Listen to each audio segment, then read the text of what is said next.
Hi everyone, welcome back to the briefing room. And for this briefing room, as always, we will talk about the scenario that could happen in the new nations, the Green Earth nations. Now, the brands or the scenario are depends on the CO that we choose for all missions in these nations. We could choose to do all these missions as semis, or we could do all those missions as NDs, or we could mix and match or do all of them as max to get different outcomes. Should we choose to do this as mix and match COs or all of the as max, we will get an R1 or R2 outcome for the outcome set 2. Should we do this all missions of SND, we will get an R2 or R3 outcome as our outcome set 2. And should we do this all as semis, we will get an R4 outcome for the outcome set 2.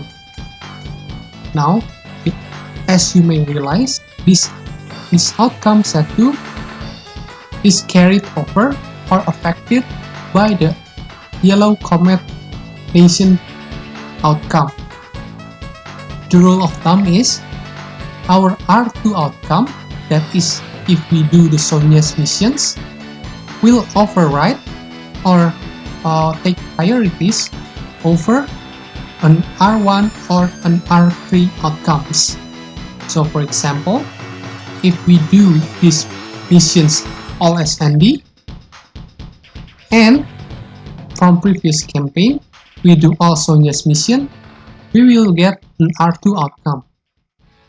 However, for example, if we do this mission in the Green Earth nations, not all of them as semis or ND, that is if we mix and match the COs option or we do all of them as max, and at the Yellow Comet campaign we choose to skip the Sonja's missions, we will get an R1 outcome as our outcome set 2.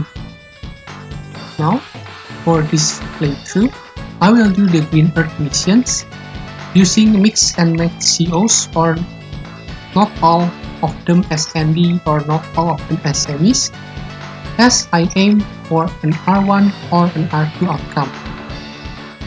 I will also be using save files where I skip Sonja's missions. Therefore, later in the game, for the outcome set 2, we will get an R1 outcome. Now, for all of you who's wondering, the best outcome, in my opinion, will be R4, and the worst outcome, again, in my opinion, will be R1. R2 will be the second best, R3 will be the third best. At least that is in my opinion. I haven't decided which COs that I will use for those missions, so stay tuned and see you later in the next briefing room.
Hi everyone, welcome back to the briefing review.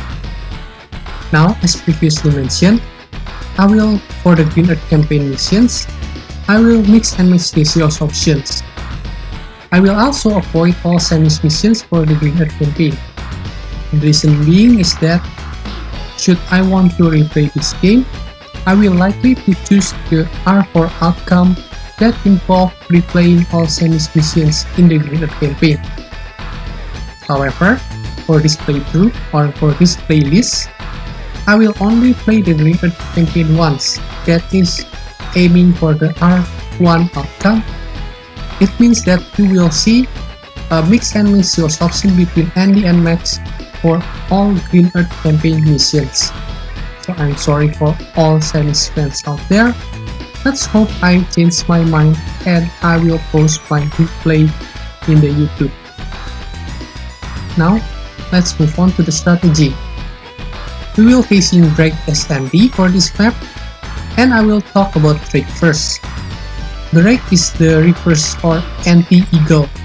That is, Drake has a stronger naval, sea or water unit, but have a short in the air units.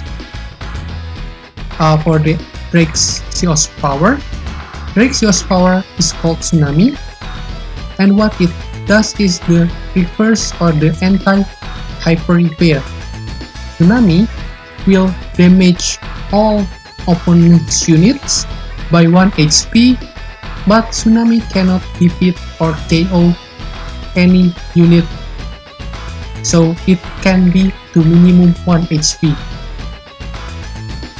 It can be very annoying, especially if you are trying to capture properties, because suddenly you don't have the required HP to completely capture a building. And guess what for these missions? This mission, the goal is to capture properties like the mission against Ganbei. And for these missions, we are required to capture 12 properties to win. And if you look at this map, both of us, that is us and Drakes, have 5 properties that very near to our army. We can say that is our territory. So, for our movement or capturing strategy, first, the nearest to us, the island east of our army, there are 2. In the middle of the map, there are 4. And lastly, south to our army, that is in the southwest of the map, there are 2, but we only require to get one of them should we got the rest. Now for the strategy itself. First, what we have to do is to send something to stop the infantry that occupying the middle island. Secondly, as we are facing Drake who has a stronger naval unit, we have to use our submarine to sink Drake's submarine as well as Drake's battleship, because the battleship especially will hinder our capturing strategy in the middle island.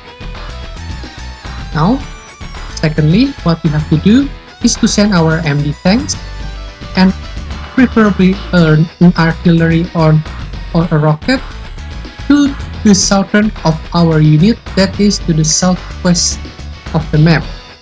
The plan is to block any incoming Drake unit that want to capture the 2 buildings there. Lastly, we mustn't forget the 2 buildings is to our army in the northeast island. We can do it last just because Drake's units will take a bit longer to reach and capture the properties there. So we could divert our attention to the middle of the map and to the southwest of the map. I think that is for the strategy. Let's see how difficult this map are.